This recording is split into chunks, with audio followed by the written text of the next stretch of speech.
Para el día de hoy tenemos destinado tratar sobre las etapas del proceso de ejecución en vía de apremio. Por tal motivo es necesario que tenga a la mano su Código Procesal Civil y Mercantil. Como se explicó en el video anterior, los procesos de ejecución tienen características diferentes a los procesos de conocimiento. En este momento explicaremos de forma detallada cada una de las etapas del proceso contenido en el artículo 294 de nuestro Código Procesal Civil y Mercantil.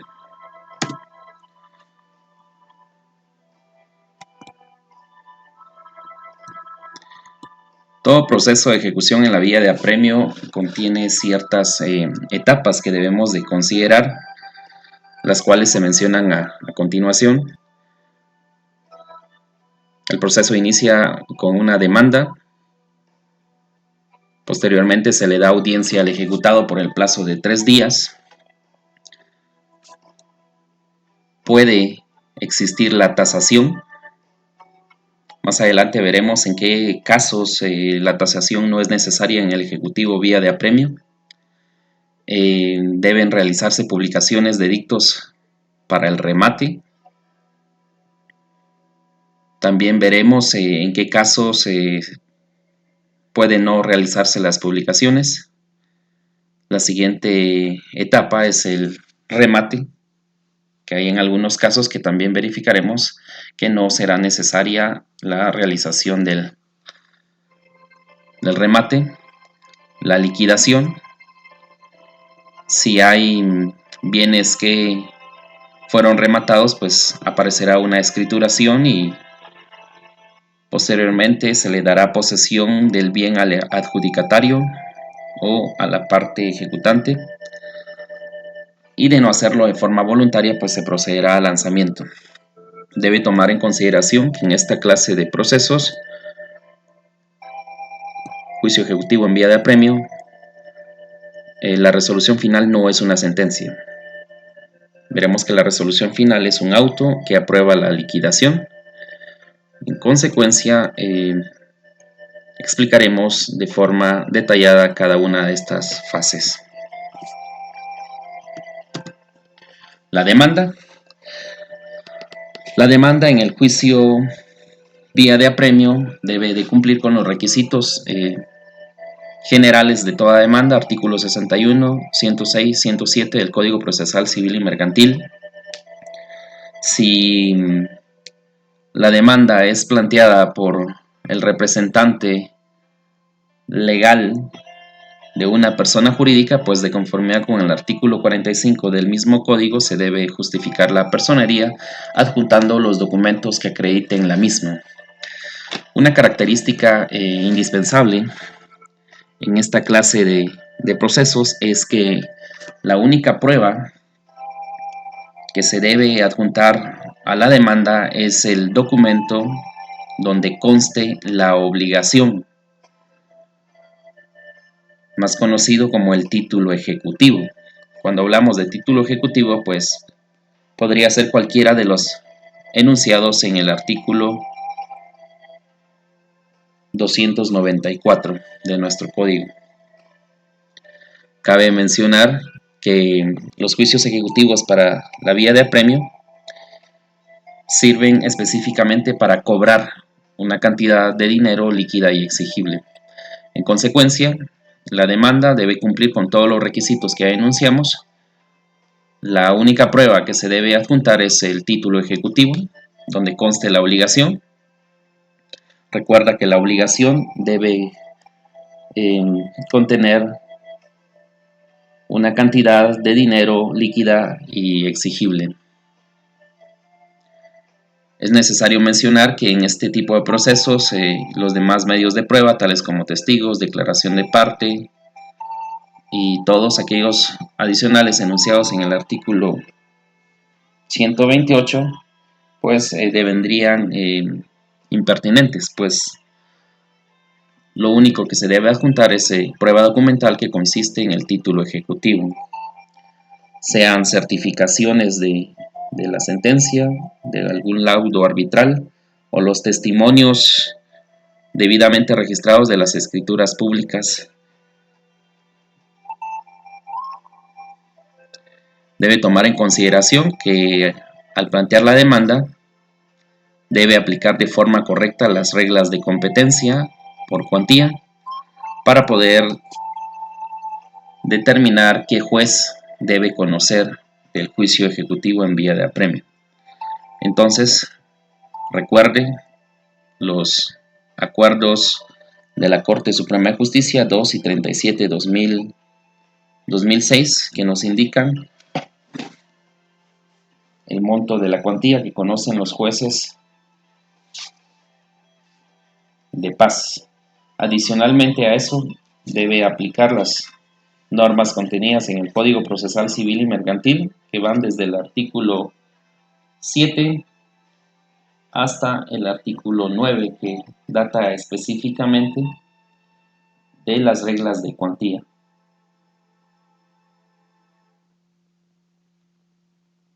Y específicamente el artículo 8, que nos indica cómo debemos de utilizar estas normas procesales.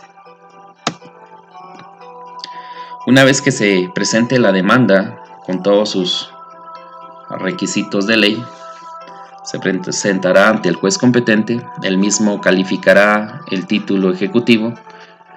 ¿Y qué es lo que califica? Pues debe de establecer si tal documento reúne los requisitos establecidos en el artículo 294, que establece que debe contener una cantidad de dinero líquida exigible.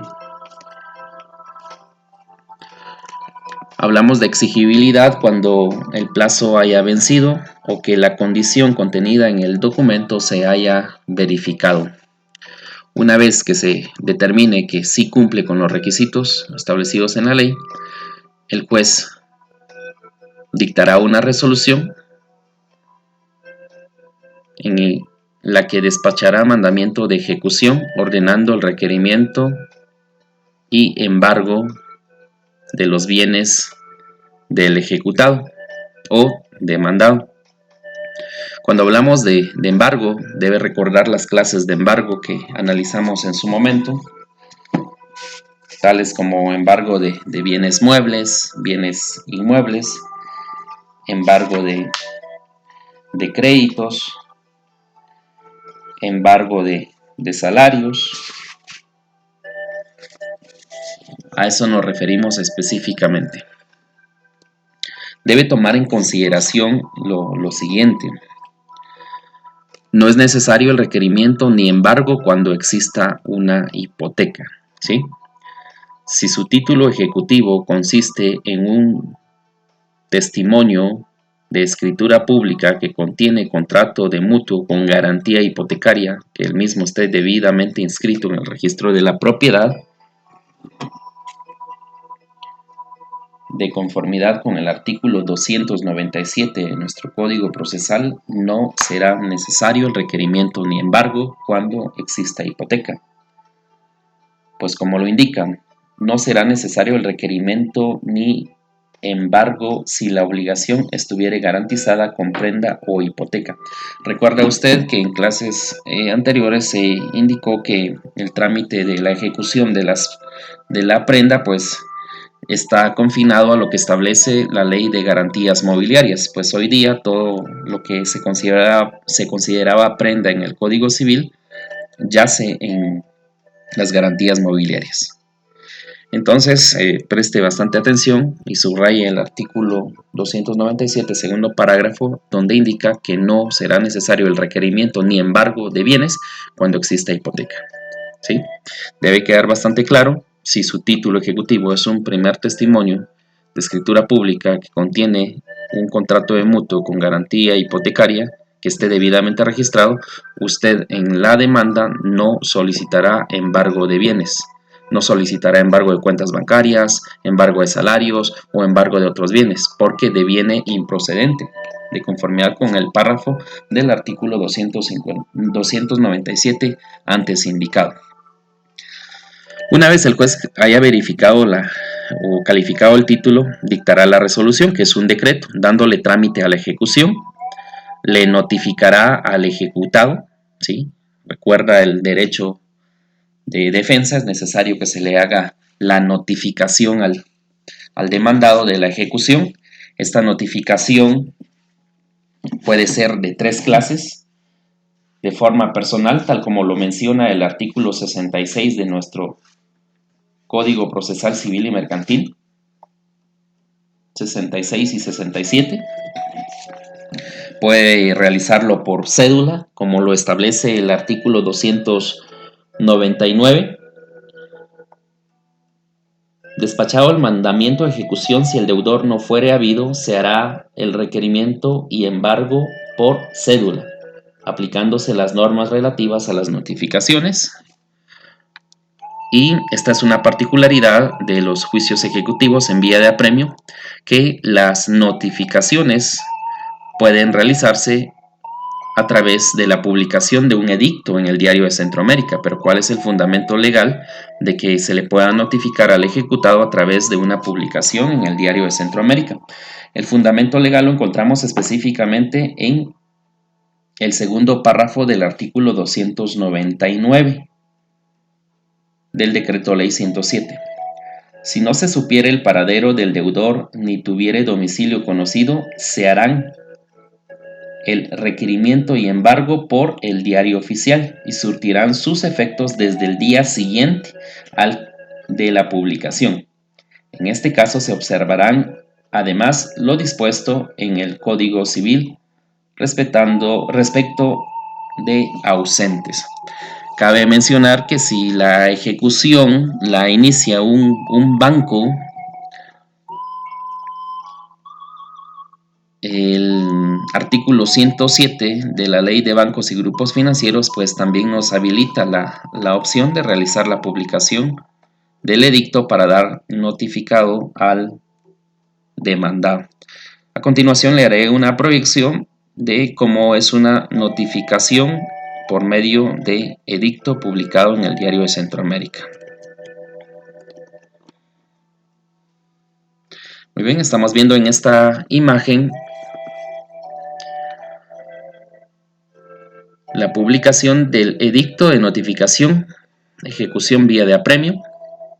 Vamos a leer la parte conducente. Edicto de notificación, ejecución vía de apremio. Está el número. Como lo establece el artículo 107 de la Ley de Bancos y Grupos Financieros. Aunado a este artículo, ya sabe, el artículo 299, segundo párrafo del Código Procesal Civil y Mercantil.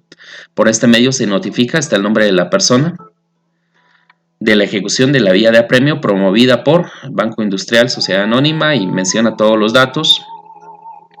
Nos establece cuál es la suma reclamada, que en este caso son 218.847 quetzales con 45 centavos, más los intereses, costas judiciales del presente juicio. Nos indica cuál es el título ejecutivo, que es el primer testimonio de la escritura pública número 406, autorizada en la ciudad de Guatemala por el notario. Menciona el nombre del notario, la fecha.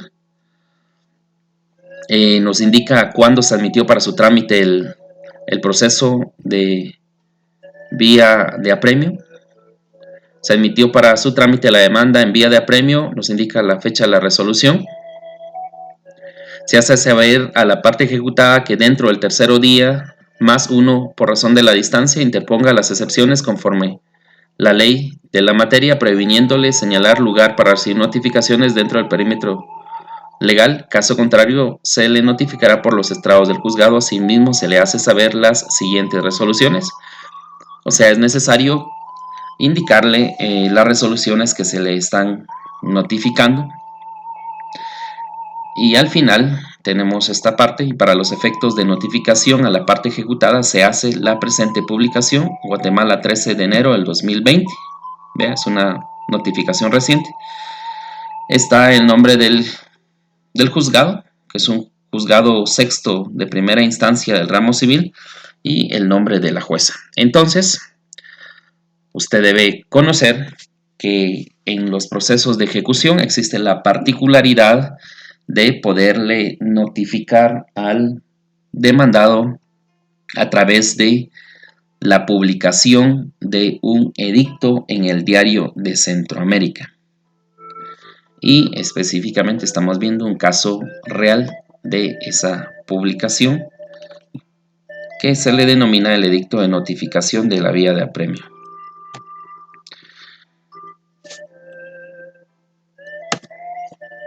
En la misma resolución que le da trámite a la ejecución, el juez, además de las situaciones de admisión de la demanda, de la calificación del título, debe conferirle una audiencia al ejecutado por el plazo de 3 días. Esto con la finalidad que haga valer su derecho de defensa. Entonces, la audiencia del ejecutado, vamos a llamar ejecutado a la persona demandada o al deudor, pero técnicamente se le denominaría el ejecutado en esta clase de procesos. Entonces, en esa resolución que es el decreto, el juez le conferirá el plazo de 3 días. ¿Cuál es la finalidad de conferirle el plazo de 3 días?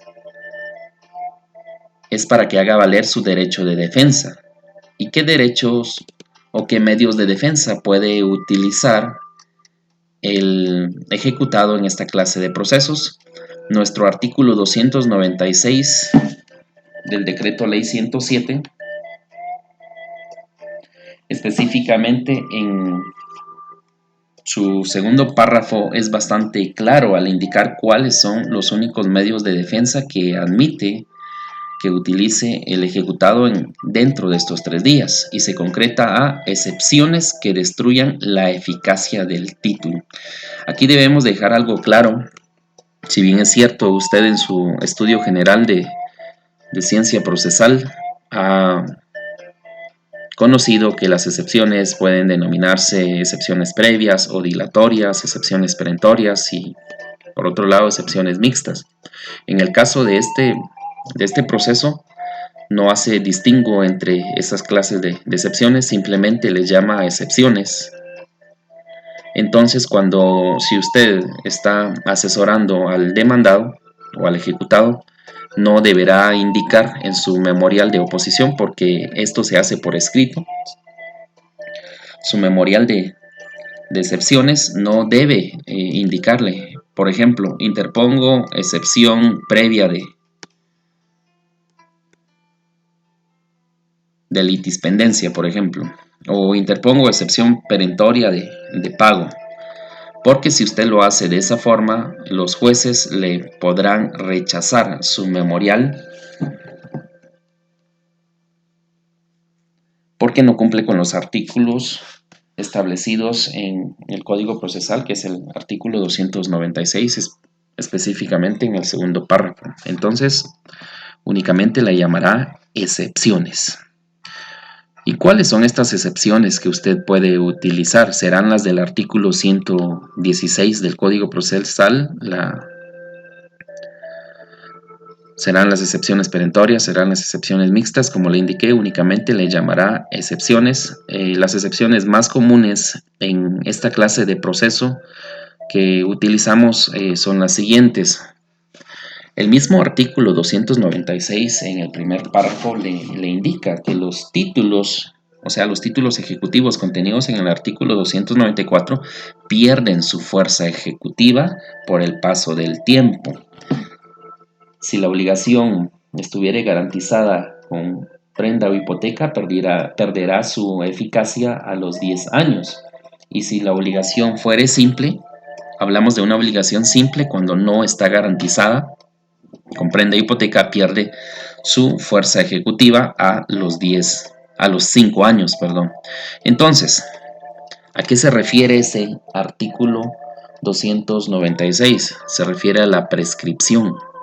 Recordará usted que la prescripción es un medio que extingue la obligación.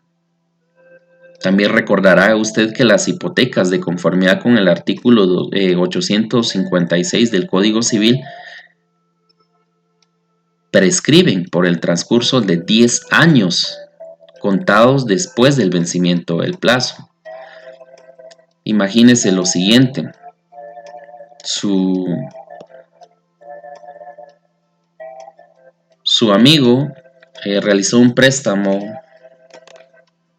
en el año 2005. Realizó un préstamo de 200,000 quetzales en el año 2005. Firmó un contrato de mutuo con garantía hipotecaria. La garantía fue su vivienda. En consecuencia, firmó ese contrato en el 2005 y el plazo fue de 3 años. Esto nos lleva a comprender que el plazo venció en el año 2008. A partir del año 2008, si queremos ser más específicos, imagínense, en marzo del 2008 venció. La obligación la contrajo en marzo 2005, pero fue plazo de 3 años, entonces venció en marzo 2008. De conformidad con el artículo 856, las hipotecas prescriben en 10 años contados desde el vencimiento del plazo. Eso implica que a partir de marzo del 2008 tendríamos que contar 10 años hacia el futuro, o sea, sería hasta el 2018, siempre y cuando no haya existido una interrupción de ese plazo, como lo menciona el Código Civil. Si han transcurrido, entonces, imagínense, transcurrió la obligación, debía cumplirse en el año 2008, no se cumplió, pasaron 10 años y hasta la presente fecha el acreedor demanda al deudor. Le notifican la demanda, se da cuenta que están cobrando los 200,000 quetzales más todos los intereses que a la presente fecha suman alrededor de unos 350,000, imagínense.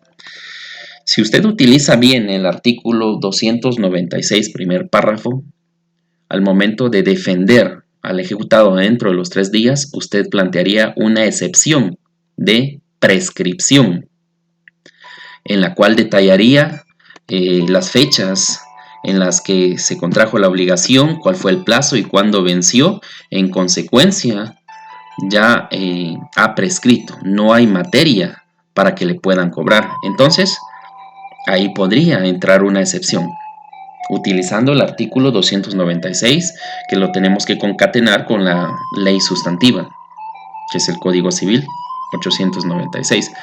Recuerde, todas las obligaciones prescriben. Otra de las excepciones que hemos utilizado en la práctica es una excepción de pago parcial.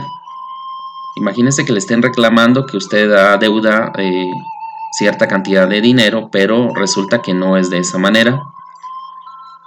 Entonces usted puede interponer una excepción de pago parcial. O si por el contrario ya realizó el pago de la deuda, tendría que plantear una excepción de pago. Hay una infinidad de excepciones que se pueden plantear en juicio ejecutivo, pero dependerá de la naturaleza del mismo para establecer cuál se debe utilizar. Le mencioné algunas, pero usted con base a su estudio podrá determinar más medios de defensa. Entonces recuerde, cuando defendemos en la audiencia del ejecutado, solo le llamaremos excepciones. Es el único medio de defensa facultado en esta clase de juicios para plantearla dentro del plazo de 3 días. Otro requisito indispensable, aparte de que las excepciones pretendan destruir la eficacia del título, estas excepciones deben basarse en prueba documental. El requisito sine qua non para utilizar este medio de defensa es que se fundamenten en prueba documental, como lo indica nuestra ley procesal. Solo se admitirán las excepciones que destruyan la eficacia del título y se fundamenten en prueba documental. El requisito de tiempo, siempre que se interpongan dentro del 3er día de ser requerido o notificado el deudor. ¿Y cuál será el trámite de esta excepción? El mismo artículo lo menciona.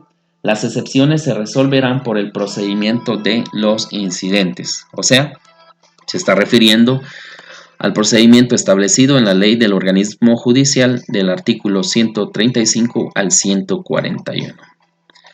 Entonces, de esa forma podemos defender a nuestro ejecutado dentro del plazo de 3 días, solo a través de excepciones que destruyan la eficacia del título y que se fundamenten, o sea, la prueba de esa excepción sea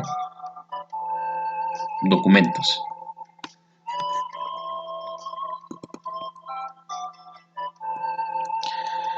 Muy bien, la siguiente etapa es la tasación. ¿Y qué significa tasación? La palabra tasación en el ámbito de las ejecuciones, los procesos de ejecución, refieren específicamente a realizar una valuación de los bienes que fueron embargados, tal como se indica acá.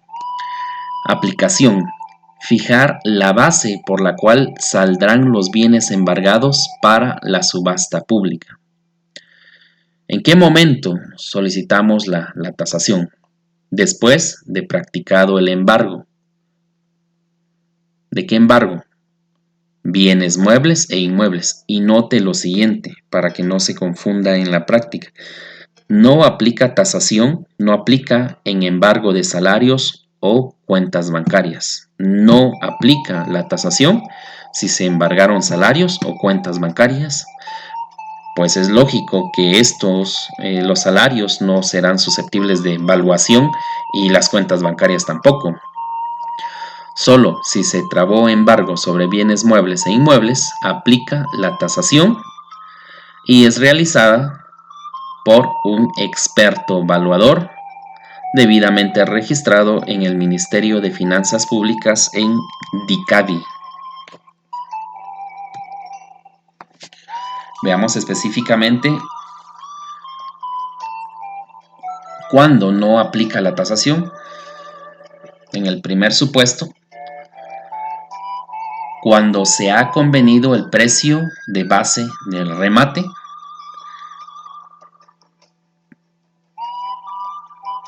es posible que en el documento que contenga la obligación o el título ejecutivo que contenga la obligación se fijó una base o un precio sobre el que se practicará el remate en caso de existirlo. O en el supuesto número 2, cuando se trate de hipoteca. Entonces, si tenemos una obligación garantizada con hipoteca, no aparecerá la tasación, tal como lo establece el artículo 312 de nuestro Código Procesal. Practicado el embargo, se procederá a la tasación de los bienes embargados. Recuerden, bienes muebles, bienes inmuebles. Esta diligencia se efectuará por expertos de nombramiento del juez, quien designará uno solo, si fuere posible, o varios si hubiere que evaluar bienes de distinta clase o en diferentes lugares.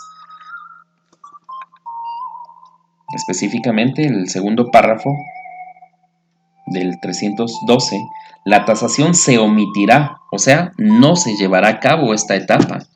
En el supuesto del segundo párrafo, la tasación se omitirá siempre que las partes hubieran convenido en el precio que deba servir de base para el remate, cuando se tratare de bienes inmuebles, o sea, cuando haya hipotecas.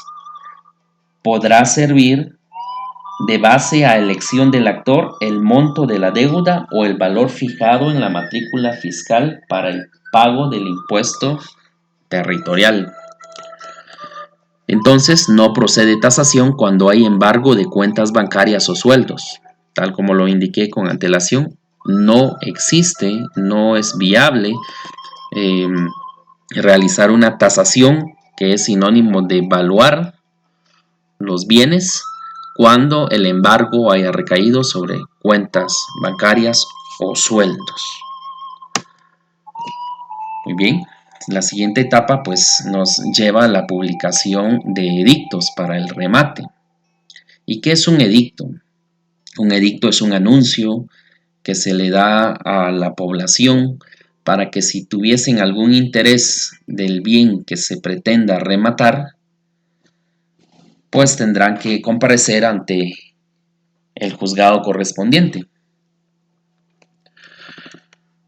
El edicto es un anuncio. En el edicto debe contener el anuncio del remate en pública subasta de los bienes embargados o hipotecados. Entonces, la publicación de edictos para el remate solo y solo existirá cuando existieren bienes embargados, entiéndase bienes muebles e inmuebles, o cuando existan bienes hipotecados. Los requisitos que debe contener todo edicto están establecidos en el artículo 314. Ahí nos indica cuáles son los requisitos de esa publicación. Los avisos contendrán una descripción detallada del bien o bienes que deban venderse, ¿sí? Por eso le decía que el embargo de cuentas bancarias y sueldos no pueden ser sujetos de remate, porque no se venderán, no se venderá esa cantidad de dinero que le corresponde al demandado y que está embargado por orden judicial. Entonces, los avisos contendrán una descripción detallada del bien o bienes que deban venderse, de su extensión, linderos y cultivos, el departamento y municipio donde estén situados, los gravámenes que tengan, los datos de sus inscripciones en el registro de la propiedad. Debo indicarle que si bien es cierto, el artículo 314 establece que se deben indicar los datos de inscripciones en el registro de la propiedad, pero es dable que en algunos casos no existan bienes registrados para embargar, sino simplemente existan derechos de posesión sobre bienes inmuebles que muy bien pueden ser susceptibles de embargo. Entonces se omitiría datos registrales, pero eso no soslaya que sí se puedan embargar derechos de posesión sobre bienes inmuebles. El nombre y dirección de la finca, el nombre del ejecutante, el precio base del remate. ¿Sí? Ese precio base del remate se fijó a través de la tasación, salvo en los casos en los que no procede. El día y hora señalados para el mismo, la nómina de los acreedores hipotecarios y prendarios si los hubiere, el monto de sus créditos y el juez ante quien se debe practicar el remate. Se omitirá el nombre del ejecutado. Entonces tenemos ahí los requisitos de esas publicaciones. ¿Cuántas publicaciones se realizan en los juicios ejecutivos en vía de apremio?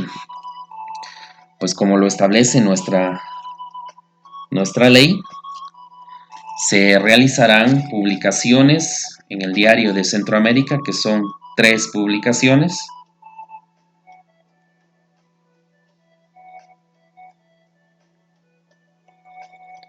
Se realizarán 3 publicaciones más en otro diario de mayor circulación.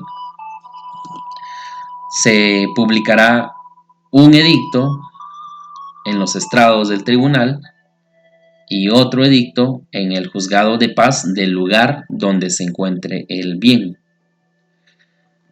Estos edictos deben cumplir los requisitos del artículo 314, donde encontramos cuántas publicaciones se realizan en los juicios ejecutivos. Tendríamos que leer el artículo 313, que indica: hecha la tasación o fijada la base para el remate, se ordenará la venta de los bienes embargados. Por eso le digo, bienes embargados o los bienes hipotecados, anunciándose 3 veces por lo menos en el diario oficial y en otro de los de mayor circulación. Entonces son 3 en el diario oficial y 3 en otro de mayor circulación. Además, se anunciará la venta por edictos fijados en los estrados del tribunal, o sea, en el juzgado que está conociendo el caso. Y si fuera el caso, en el juzgado menor de la población que corresponda el bien que se subasta durante el término no menor de 15 días. El término para el remate es de 15 días por lo menos y no menor de 30 días. Entonces, ya sabe usted para qué sirven los edictos. Es para que se anuncie la venta de los bienes embargados o hipotecados, qué requisitos deben contener esos edictos, cuántas publicaciones y dónde se realizan. El plazo de las publicaciones debe hacerse en no menor de 15 días. Y vea lo interesante. No es necesario publicación de edictos cuando hay embargo de cuentas bancarias o sueldos, por lo antes expresado. Entonces, llegamos al remate. Ojo, es necesario que antes de la audiencia del remate ya deben constar los edictos en el juzgado correspondiente, ¿sí? Recuerda usted que estos procesos civiles son escritos, entonces lo que hace el litigante es que determina los días en los que salgan las publicaciones, recolecta las mismas. En el caso de las publicaciones en diarios, en el Diario de Centroamérica, pues tendría que solicitar una certificación, porque hoy día las publicaciones son electrónicas, una certificación de su publicación para que se pueda realizar la diligencia. Tendría que comprar los periódicos de los otros medios y estos adjuntarlos y presentarlos al juzgado a través de un memorial, pero los mismos deben constar antes de la audiencia del remate. Le haré una proyección de un edicto de ejecución. Vea, estamos en el portal electrónico. Esta imagen o este archivo lo descargamos del portal electrónico del Diario de Centroamérica y específicamente nos contiene acá el edicto del proceso de ejecución en vía de apremio. Es un proceso llevado en Totonicapán en el año 2019. En este caso se señaló la audiencia. Vea, este edicto que le estoy proyectando debe cumplir todos los requisitos del artículo 314, ¿sí? Entonces nos identifica el día y hora señalado para el remate, nos indica qué tipo de bien se va a rematar o se va a vender en pública subasta, que es una finca urbana, inscrita en el segundo registro de la propiedad, nos da sus datos registrales, la ubicación, que este bien estaba en un residencial, nos indica cuál es el área, cuáles son sus medidas y colindancias, nos indica sus características, que en el inmueble no hay construcción, nos indica que la hipoteca ocupa el primer lugar, que el remate se hace en una ejecución promovida por la cooperativa COSAMI RL, por medio de su gerente y representante legal. El monto es de 81,000 quetzales como saldo, capital más intereses y costas procesales. Se hace la publicación por si hay postores que cubran el monto de la deuda, efectos legales, se publica y específicamente está acá la publicación del edicto. Entonces recuerda que esta publicación debe realizarse 3 veces en el Diario de Centroamérica en un plazo no menor de 15 días, pero adicional nos solicita que la publicación se haga en otro periódico, que en este caso se utiliza mucho el diario La Hora para hacer las publicaciones. Veamos si usted puede constatar dentro de esta imagen, pues encontramos diferentes edictos de remate. Vea, ejecución vía de apremio. Este es un juicio ejecutivo que lo estudiaremos en otro momento. EVA, ejecución vía de apremio. Tenemos otro edicto. Ejecución vía de apremio, ejecución vía de apremio. Entonces, ¿qué le estoy dando a comprender con la proyección de estas imágenes?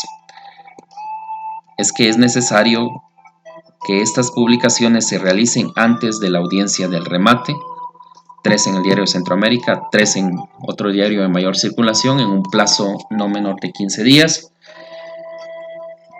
y los fijados en los estrados del tribunal y en el juzgado donde se encuentre el bien inmueble situado. Entonces, una vez que se tengan todos estos edictos, sí es viable poderse realizar la audiencia de remate. La audiencia de remate está establecida en el artículo 315. Veamos, ¿cuál es la finalidad de esta audiencia de remate? Y le llamamos audiencia porque tiene un día y hora específico y esta audiencia se realiza en el juzgado correspondiente, que es un juzgado de orden civil y dependiendo la cuantía, puede ser en el juzgado de primera instancia civil o en un juzgado de paz civil, dependiendo la cuantía. La finalidad es la venta en subasta pública del bien embargado o hipotecado. Recuerden, estos bienes o este bien es el que se anunció en las publicaciones de los edictos. La audiencia, día y hora fijados en las publicaciones, ¿sí? Por eso es importante que ya las publicaciones obren en el expediente, hayan sido incorporadas a través de un memorial y que las mismas ya consten en el expediente, porque si no están las publicaciones, entonces no podrá llevarse a cabo la audiencia de remate. ¿Quiénes participan en esta audiencia? El juez, por supuesto, el secretario, el pregonero. El pregonero es aquella persona que a requerimiento del juez y conforme a la ley, pues tendrá que anunciar a viva voz en el juzgado la venta en pública subasta del bien embargado o hipotecado en su momento. Los postores, que son las personas interesadas, o sea, aquellas personas que han leído el diario Centroamérica, que hayan leído el periódico de mayor circulación o que se hayan enterado en el edicto publicado en el municipio donde se encuentre el bien o en los estrados del juzgado y que tengan interés de comprar ese bien. Entonces, a ellos son los postores que pueden y deben estar presentes al momento de la audiencia, si es que así lo consideraren, siempre y cuando hayan hecho el depósito correspondiente, tal como lo menciona nuestro Código Procesal Civil y Mercantil.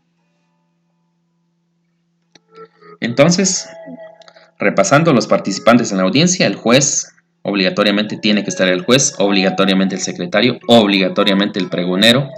Los postores, pues, es opcional, porque hay audiencias en las cuales no hay postores.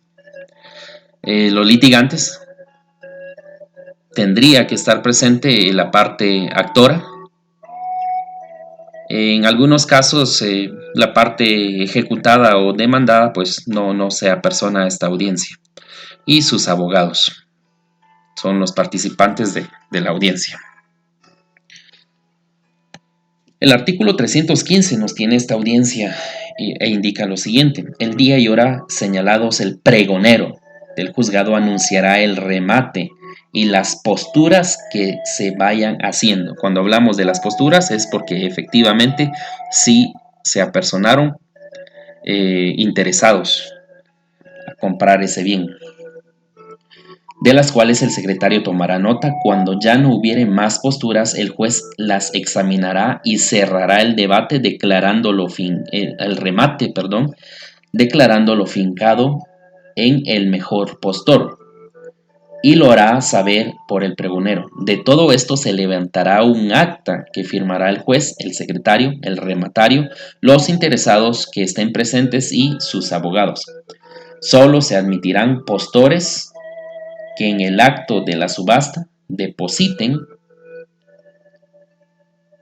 el 10% del valor de sus ofertas. Como le indiqué, solo se aceptarán los postores siempre y cuando hayan depositado el porcentaje establecido en el 315, salvo que el ejecutante los releve de esta obligación. Si fueren varios los bienes que se rematan, serán admisibles las posturas que por cada uno de ellos se hagan separadamente. fincado el remate en el mejor postor, se devolverán a los demás los depósitos que hubieren hecho. Cabe mencionar que estos depósitos se hacen en la tesorería del organismo judicial. El postor y el ejecutante podrán convenir en el acto del remate en las condiciones relativas a la forma de pago. Entonces, hablamos de remate y se realiza de esa manera. Entonces, para comprender de forma correcta lo de los postores, imagínese que usted pueda leer mañana el Diario de Centroamérica o cualquier otro periódico de mayor circulación y dentro del mismo pues vea que se venderá en subasta pública un bien inmueble que a usted le interesa y que el remate se llevará a cabo la próxima semana. Entonces usted puede ser postor siempre y cuando cumpla con el requisito de hacer el depósito correspondiente y usted puede estar presente en esa audiencia realizando sus posturas para tener un bien inmueble que le interesa, puede comprarlo de esa manera. En síntesis, ¿cuál es el desarrollo de la audiencia? Veámoslo bastante claro acá. Muy bien, el desarrollo de la audiencia. Recuerda, el día y hora fijados para el remate pues ya fueron establecidos en los edictos. Ese día y hora, el pregonero sale del juzgado y anuncia por los pasillos del mismo, anuncia la venta del bien inmueble y las posturas. Y cuando digo que anuncia la venta del bien inmueble, pues lo que hace es leer en voz alta el edicto publicado. Y las posturas, también conocidas como pujas, si en dado caso se presentaron personas interesadas en la compra, pues si hay posturas, pues irá diciendo cómo van las pujas. El secretario tomará nota de tales acontecimientos. Una vez terminado esto, el juez cierra el remate y declarará fincado al mejor postor, o sea, a la persona que mayor haya ofrecido por el bien inmueble o el bien embargado, porque no siempre es un bien inmueble, puede ser un bien mueble. Veamos este supuesto. De no existir postores, o sea que el día de la audiencia no llega ninguna persona interesada en comprar el bien inmueble, de no existir postores para la audiencia, el ejecutante puede solicitar, o sea la parte actora, puede solicitar en ese acto que se le adjudique en pago el bien objeto del remate. Imagínese que se esté rematando un terreno. El día y hora de la audiencia no llega ningún postor, entonces el actor puede solicitar en ese mismo acto que el juez le adjudique en pago el bien inmueble objeto de remate. Puede ser bien inmueble o bien mueble. Al finalizar se redactará acta donde conste lo acontecido en la audiencia de remate. Note lo interesante. No hay audiencia de remate cuando lo embargado consiste en cuentas bancarias o salarios.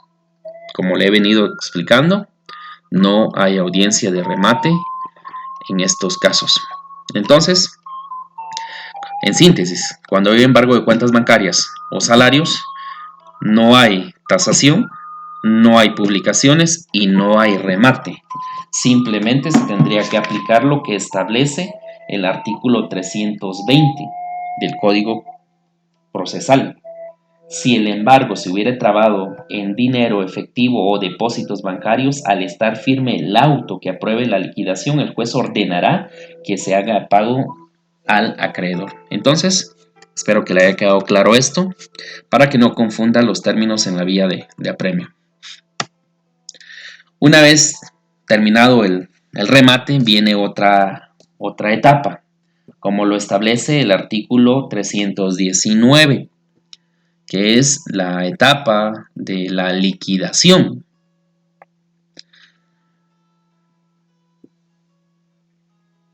Recordemos, son procesos escritos, en consecuencia, la liquidación se hace a través de un memorial detallado, es lógico, Ese memorial de liquidación lo presenta la parte ejecutante, o sea, el actor. Dentro de ese memorial debe incluir en rubros de una forma ordenada y una comprensión bastante eh, concreta sobre el capital que se pretende cobrar, los intereses, los gastos de la ejecución. Cuando hablamos gastos de la ejecución, nos referimos a los pagos de publicaciones, a si hubo algún valuador, si hubo depositarios, o sea, a todo eso nos referimos acá en los gastos de ejecución. Y incluye los honorarios. Los honorarios para el abogado. Entonces, en este memorial, para que esté de una forma más detallada, se acostumbra en la práctica a hacerlo por rubros con cifras. Por ejemplo, indicaríamos capital, 200,000 quetzales. Abajo, intereses de tal fecha a tal fecha, tanto. Gastos por publicaciones, gastos por solicitud de certificaciones y todo se va detallando. Honorarios, que los honorarios se determinan en la dirección, en el auxilio, en la procuración que realiza el abogado. En los honorarios también se detalla cuánto cobró por el memorial de demanda, por el memorial para presentar los edictos, por la audiencia del remate, y todo se detalla de esa manera. Al final de la liquidación se va a establecer una cantidad total que se pretende cobrar, ¿sí? Imagínese que el capital sean 300,000 quetzales, pero ya sumado todos estos gastos, asciende a 550,000 quetzales. Entonces esa es la cantidad al finalizar que se le pagará al acreedor. Pero claro, la parte ejecutada tiene derecho de defenderse inclusive en liquidación. Debo comentarle que en la práctica, en algunas ocasiones, el ejecutado, no obstante que se le haya notificado dentro del plazo de ley, no utiliza sus 3 días para defenderse, sea porque no le interesa, porque cree que no podrán eh, condenarlo, o sea porque no buscó asesoría, o pueden surgir un sinfín de circunstancias. Entonces, al momento que el ejecutado lo pueda requerir después de transcurridos esos 3 días para la ejecución, pues existe otro momento en el que pueda defenderse, no con la misma intensidad de los 3 días que menciona el artículo 296, pero en la liquidación le explicaré qué es lo que puede hacer el ejecutado. Entonces, el memorial de liquidación lo presenta la parte actora, debe incluir estos rubros. El trámite es a través de incidente. El incidente, recuerda que es el contenido en el artículo 135 al 140 de la ley del organismo judicial. Dentro del mismo establece que se le debe conferir audiencia por 2 días a la otra parte.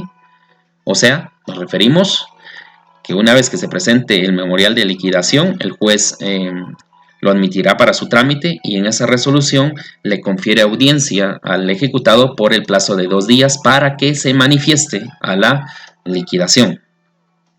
Esa resolución al final pues es un auto y es apelable. Muy bien, entonces veamos qué argumentos puede utilizar el ejecutado en la oposición.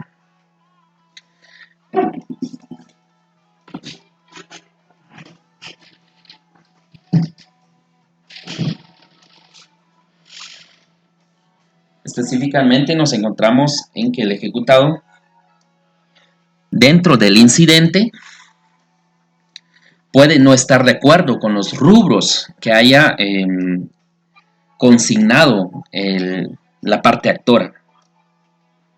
imagínense que lo primero que nosotros hacemos en la práctica cuando defendemos a los ejecutados, verificamos que los honorarios, tanto de los expertos, depositarios o abogados, o en dado caso si existiera un mandatario judicial, estén apegados a la ley. Porque sucede en muchas ocasiones que sobrevaloran los honorarios, la parte actora le consigna cantidades que exceden lo que la ley establece. Nosotros tenemos un arancel de abogados, árbitros, procuradores, mandatarios judiciales, expertos, interventores y depositarios, que es el decreto número 111-96 del Congreso de la República. Dentro de ese decreto encontramos nosotros cuánto se debe cobrar por una demanda, por un memorial, por cubrir una audiencia, cuánto es el porcentaje por procuración, cuánto por auxilio. Entonces, lo primero que nosotros hacemos cuando estamos de parte del ejecutado es verificar que esos rubros se hayan cumplido de conformidad con este decreto. Si no se han cumplido, entonces ahí vamos nosotros indicándole, porque esta evacuación, esta oposición a la liquidación se hace por escrito. Entonces en nuestro memorial tendríamos que indicar por qué no estamos de acuerdo con tantos rubros y le solicitaríamos al juez que lo ajuste a lo que establece el decreto 111-96. Otra de las cosas que podemos nosotros argumentar es que no se justifican los gastos y honorarios con documentación. En muchas ocasiones la parte ejecutante consigna una gran cantidad de gastos, pero nunca acompaña los documentos que los amparan. Por ejemplo, si indica que realizó pago de 3,000 quetzales por las publicaciones en el Diario de Centroamérica, pues tendría que adjuntar el documento que ampare ese pago. Si indica que gastó 2,500 quetzales en las publicaciones de los edictos en otro periódico de mayor circulación, pues también debe adjuntar el documento correspondiente. En cuanto a los honorarios, recordémonos que los abogados ejercen la profesión de forma liberal, por ende deben estar inscritos en la Superintendencia de Administración Tributaria y en consecuencia tener facturas. Entonces, si indicamos que el abogado percibió honorarios o que nos cobró honorarios por 70,000 quetzales en una ejecución de 1,000,000 de quetzales, pues se debe adjuntar la factura correspondiente. Y todas estas situaciones el abogado del ejecutado tiene que hacerlos notar, ¿sí?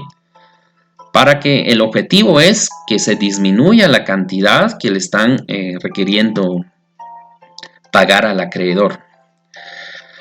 Muy bien, entonces estamos viendo estos argumentos. Vean, es uno de los argumentos bastante fuertes utilizados en la liquidación. Usted, con base a su estudio o a su experiencia, pues ha visto algunos contratos de mutuo con garantía hipotecaria en los que el interés es demasiado elevado. Imagínense interés de 6% mensual o un interés del 5% mensual. Estamos hablando de un interés del 5% mensual, sería el 60% en un año. Imagínense, es una cantidad exorbitante. Entonces, ¿qué es lo que nosotros hacemos para defender u oponernos a la liquidación? Pues debemos hacer notar que los intereses cobrados son demasiado elevados y existe fundamento legal. ¿Y qué es lo que nosotros solicitamos? Se debe solicitar que se aplique el interés legal. Entonces, si por ejemplo nos están cobrando de intereses unos 200,000 quetzales porque nos están aplicando el interés del 5% mensual, nosotros debemos de solicitar como abogados del ejecutado que el juez aplique el interés legal. Pero ¿dónde encontramos el interés legal? ¿Dónde encontramos esta regulación? ¿Estará en el Código Procesal Civil y Mercantil? La respuesta es que no. Tendríamos que viajar a lo que establece el artículo 1947 de nuestro Código Civil, que habla específicamente del contrato de mutuo y el interés legal. Entonces debemos de tener bastante claro lo referente a este tipo de interés. Como le indico, en este rubro es donde pretendemos nosotros como abogados del ejecutado hacer que disminuya de forma muy considerable el pago de los intereses. Porque imagínense, de pagar un interés del 60% anual a utilizar un interés legal que oscila más o menos como en 15 o 16%. Es una cantidad bastante considerable, pero si usted no lo pide, existe la posibilidad de que a su cliente le cobren una cantidad bastante elevada de intereses. Entonces, usted solicitará el interés legal con base al artículo 1947. El interés legal es igual al promedio ponderado de la tasa de interés activas publicadas en los bancos del sistema al día anterior a la fecha de su fijación, reducido en 2 puntos porcentuales. En defecto de su publicación o en caso de duda o discrepancia, se solicitará informe a la Superintendencia de Bancos, el cual tendrá carácter definitivo. Entonces, si usted se da cuenta que el actor en su memorial de liquidación tiene intereses elevados aplicándole el interés que indicaba el contrato, pues usted en la ejecución puede solicitar que esos intereses se apliquen de conformidad con el artículo 1947. También en ese mismo memorial usted debe solicitar que el juez oficie a la Superintendencia de Bancos y le solicite informes sobre el interés legal, y también usted puede peticionar que el juez, no obstante tener el interés legal, le disminuya 2 porcentuales. Entonces, imaginemos que el interés legal es del 16%. Usted tiene la posibilidad de disminuir del 16% al 14%. Y no importa que conste en el contrato de mutuo que el interés sea del 5% mensual, que multiplicado por 12 es el 60% al año. No importa, porque en liquidación se debe aplicar lo que la ley establece. En la práctica hemos tenido bastante oposición de parte del ejecutante, inclusive apelaciones en los que establecen que existe un interés bastante consentido, un interés que se ha fijado en el contrato a voluntad de las partes. En consecuencia, se debe aplicar lo que menciona el artículo 1948. Las partes pueden acordar el interés que les parezca, o sea, la parte ejecutante se ampara a querer cobrar intereses que se mencionen en el contrato, amparándose al artículo 1948. Pero claro, nosotros como conocedores de la ley y utilizando las normas en protección de la parte deudora, pues podríamos aplicar también el artículo 1948, pero no solo en esa parte conducente, sino debemos de comprender el artículo en todo su contexto, porque él mismo indica, las partes pueden acordar el interés que les parezca.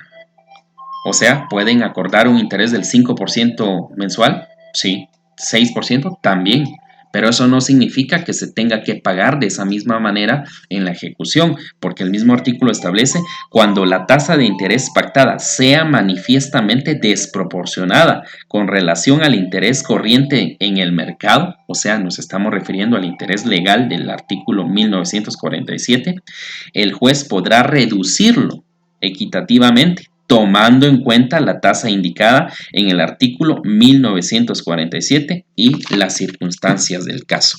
Entonces, se lo explico porque esa es la argumentación que se debe de realizar al momento de oponernos a la liquidación. Debemos de conocer estas normas para estar bastante alertas y que no se nos perjudique al cliente, ¿sí? Imagínese que se disminuyan los intereses de un 60% a un 15%, imagínese cuánto dinero usted le podrá ahorrar al cliente al momento de quedar firme el auto de la liquidación. Pero claro, si usted no lo hace, si usted no lo pide, su cliente tendrá que pagar cantidades exorbitantes que, conforme con la ley, no proceden. Entonces, repasando, ¿qué argumentos de la oposición? Que no se nos cobren honorarios por demasía a lo que establece el decreto 111-96, que se deben justificar los gastos y honorarios con documentación, que los intereses cobrados son demasiado elevados y en consecuencia se les debe solicitar que se aplique el interés legal, solicitando que el juez requiera a la Superintendencia de Bancos informe del interés legal, y no importa que su cliente haya firmado un contrato donde aceptó que el interés sea el 10% mensual, no importa, porque en ejecución, todo eso deviene a una inaplicación. Recordará usted también que el cobrar intereses por arriba de lo legal es un delito, que es el delito de usura. También ese contrato es un contrato usurario. Entonces de ahí la explicación de cómo es que nosotros aplicamos en la práctica esta situación. Y recuerde, todos estos argumentos usted los debe hacer constar en su memorial de oposición a la ejecución, utilizando la audiencia dentro del incidente que le confieran por el plazo de 2 días. Muy bien, en el supuesto que haya una hipoteca o un embargo de bien inmueble, entonces se da la tasación, la publicación de los edictos, el remate, la audiencia de liquidación y posteriormente viene la escrituración. ¿Cuál es el plazo para que se otorgue la escritura?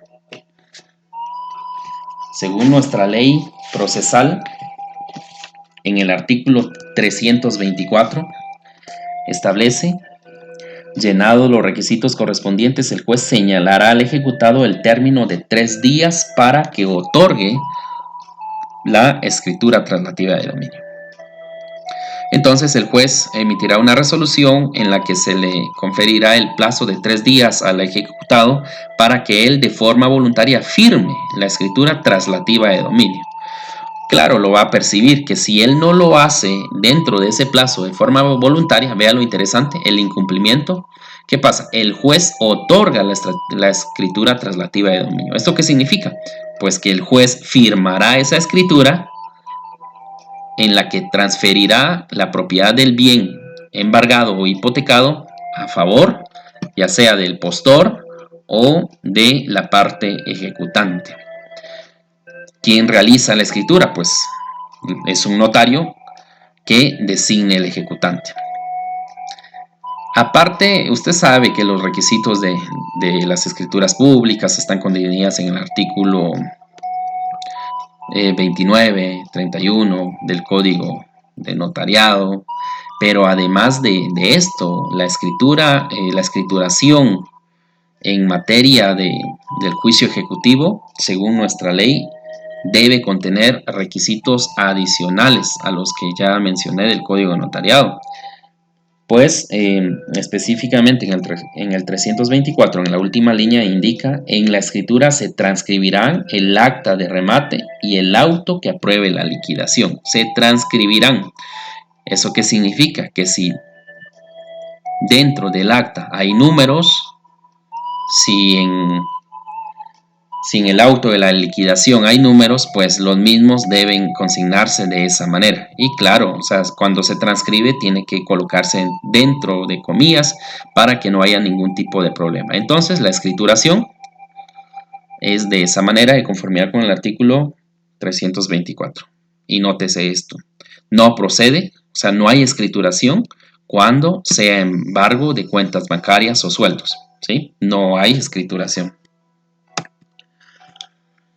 Posteriormente, una vez que se haya otorgado la escritura traslativa de dominio, que se haya inscrito, si es que está inscrito en el registro de la propiedad, que se haya inscrito el testimonio de la escritura, obviamente previo pago de los impuestos de ley, el juez le concederá a través de una resolución al ejecutado el plazo de 10 días para que le entregue el bien de forma voluntaria al ejecutante. Si no lo hace dentro del plazo de 10 días, vea, el incumplimiento del ejecutado hará que se ordene el lanzamiento o secuestro del bien. De esa forma es como se lleva a cabo nuestro juicio ejecutivo en la vía de apremio. Es necesario comentar cuáles son los medios de impugnación que podemos utilizar en este proceso. Debemos conocer la impugnabilidad objetiva, o sea, las resoluciones que son susceptibles de este recurso. Como lo establece nuestro artículo 325, solo son apelables el auto que no admita la vía de apremio,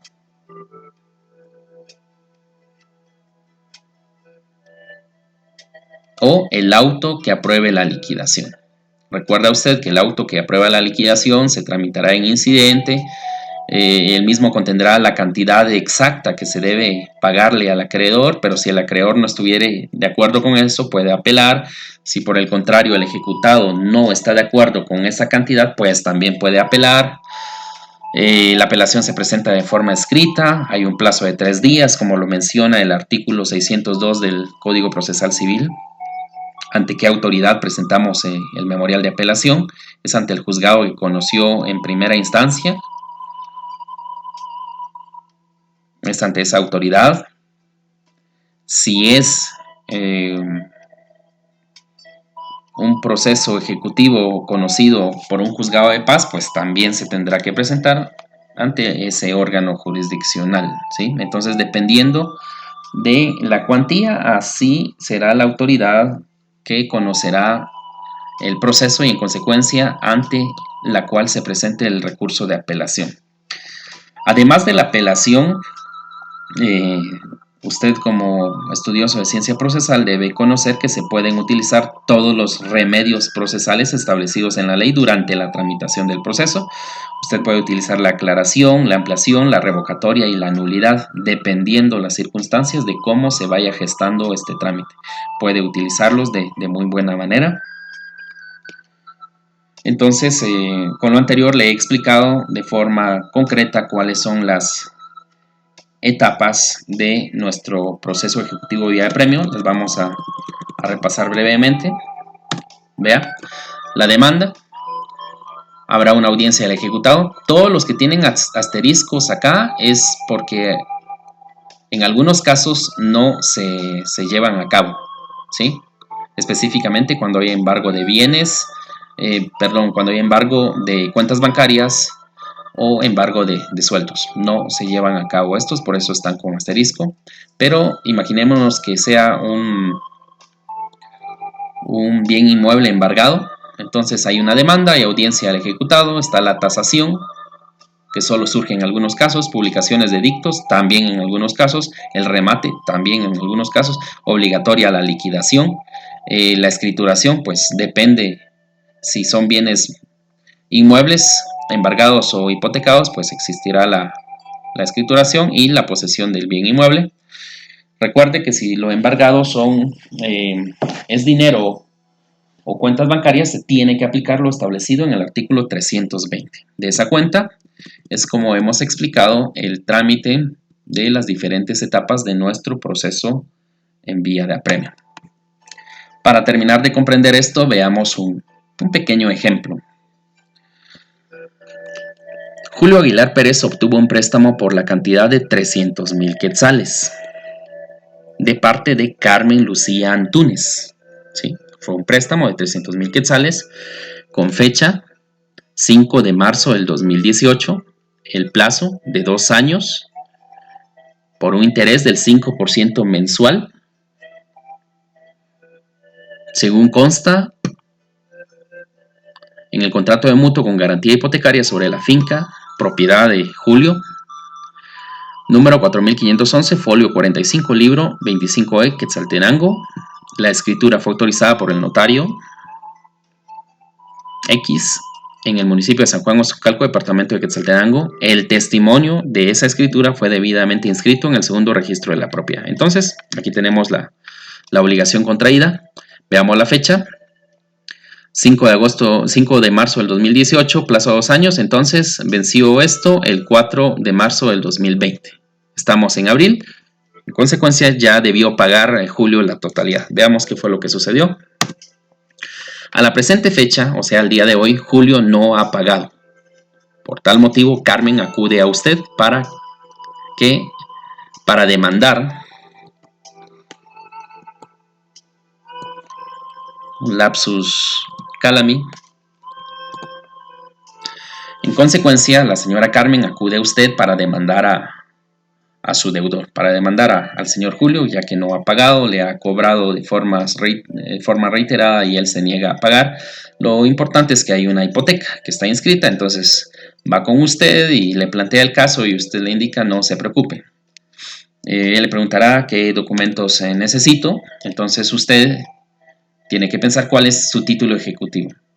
En el caso que hemos leído, el título ejecutivo es el testimonio de la escritura pública que contiene el contrato de mutuo con garantía hipotecaria que esté debidamente inscrito en el registro de la propiedad. Ese es su título ejecutivo. ¿Qué juez es competente?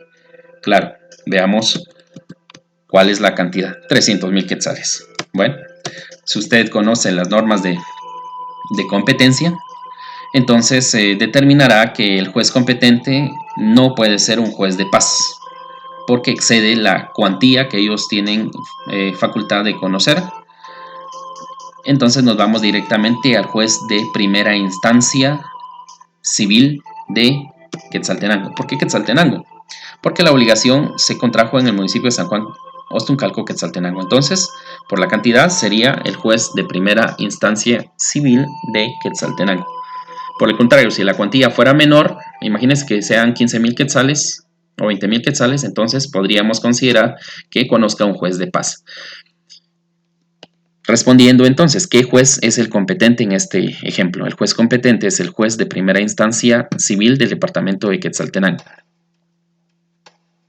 Yo le hacía la pregunta, ¿por qué Quetzaltenango? Porque en San Juan Ostucalco, que pertenece a Quetzaltenango, se contrajo la obligación, pero salvo que en ese contrato de mutuo se haya establecido que el deudor renuncia al fuero de su domicilio y se somete a los tribunales que el acreedor elija. Si tiene contenida esa pequeña estipulación, eso significa que el acreedor podrá demandar a Julio, en este caso la señora puede demandar a Julio en cualquier departamento del país. ¿Sí? Entonces hay que tener bastante claro esto. Debemos preguntarnos en este caso, ¿se embargarán bienes? Veamos. ¿Existe un contrato de mutuo con garantía hipotecaria? La pregunta es, ¿se embargarán bienes en el presente caso? La respuesta es no. No se embargarán bienes de conformidad a lo establecido en el artículo 297 del Código Procesal Civil y Mercantil, segundo párrafo. No se embargarán bienes en este caso. Entonces, ¿cuáles son las etapas procesales? La etapa procesal en este ejemplo es, primero presentamos la demanda, el juez califica que haya cantidad de dinero líquida exigible, que ese título sea suficiente, entonces emitirá una resolución. En esa resolución, el juez en la práctica, como es una ejecución de hipoteca, el juez en la práctica lo que hace es conferir la audiencia a la parte ejecutada por el plazo de 3 días y en esa misma resolución fija el día y hora para la audiencia de remate y ordena la publicación de dictos. ¿Sí? Entonces, tenemos las etapas: se presenta la demanda, el juez le da trámite, se le notifica al ejecutado para que haga valer su derecho de oposición, solo utilizando excepciones que destruyan la naturaleza del título, que se fundamenten en prueba documental. Posteriormente a esto no habrá tasación. No habrá tasación en este ejemplo, como lo establece el artículo 312. Entonces nos vamos directamente a la publicación de los edictos. Se publican los edictos por el plazo y los requisitos establecidos en ley. Luego nos vamos a la audiencia del remate, porque sí habrá remate, ya que hay un bien inmueble que es hipotecado. La audiencia del remate se verificará, imaginémonos que no concurrieron postores. Entonces, en esa audiencia, el ejecutante puede solicitarle al juez que le adjudique el bien inmueble en pago. Se levanta un acta. Después de esta audiencia, ya el ejecutante lo que solicita es la liquidación, tal como la hemos estudiado. Se tramita esta liquidación en un incidente, se le da el plazo de 2 días a la contraparte, en este caso el ejecutado, para que se manifieste. Termina el incidente, hay una resolución que es un auto que aprueba la ejecución, la liquidación. Ese auto es apelable. Si no se apelare, o si se apelare y al final quedará firme la resolución, entonces vamos a la escrituración. El juez le concederá el plazo de 3 días a la parte ejecutada para que otorgue la escritura. Si no lo hace, el juez será quien firmará la escritura. En este documento se consignará o se transcribirá el acta de remate y el auto que apruebe la liquidación. Se hará en la escritura pública. El notario tendrá que pagar impuestos e inscribir el testimonio en el registro de la propiedad. Una vez que esté inscrito, tendrá que presentar un memorial al juez indicando que ya fue inscrito y solicita que se le dé posesión del bien inmueble. El juez emitirá una resolución en la que se le da posesión del bien inmueble, fijándole el plazo de 10 días al ejecutado para que otorgue el bien. Si no lo hace, entonces el juez ordenará el lanzamiento. Y de esa cuenta es como hemos terminado de analizar este pequeño ejemplo. En síntesis, para este ejemplo sería la demanda, la oposición del demandado en el plazo de 3 días, la publicación de dictos, el remate, la liquidación, la escrituración y la entrega del bien. Y es así como terminaría el juicio ejecutivo. Por supuesto, es un ejemplo que hemos analizado con base en una hipoteca, pero no siempre los bienes, hay bienes hipotecados, sino bienes embargados. Entonces cambia totalmente la situación, ¿verdad? Con base a lo que le he explicado. Muy bien, eso ha sido todo en cuanto a la explicación del trámite de la vía de apremio. Me llama la atención la siguiente frase, es la frase del maestro italiano Piero Calamandrei, discípulo de Giuseppe Chovenda.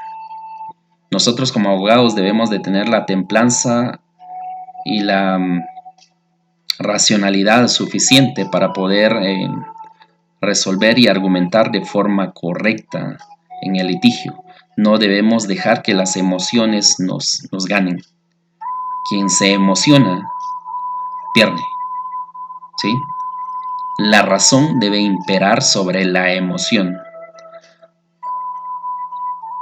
Esto lo podemos concatenar con la siguiente frase. No puede ser un buen abogado quien está siempre dispuesto a perder la cabeza por una palabra mal entendida, o que ante la villanía del adversario sepa reaccionar solamente recurriendo al tradicional gesto de los abogados de la vieja escuela, de agarrar el tintero para tirarlo. La noble pasión del abogado debe ser siempre consciente y razonable. Tener tan dominados los nervios que sepa responder a la ofensa con una sonrisa amable. Perder la cabeza durante el debate representa casi siempre hacer perder la causa al cliente. Piero Calamandrei. En consecuencia, compañeros, debemos de tener la templanza y la inteligencia necesaria para poder actuar dentro de cualquier litigio. Recuerden, no deje que la emoción le nuble la razón. Ha sido un gusto compartir y nos vemos la próxima.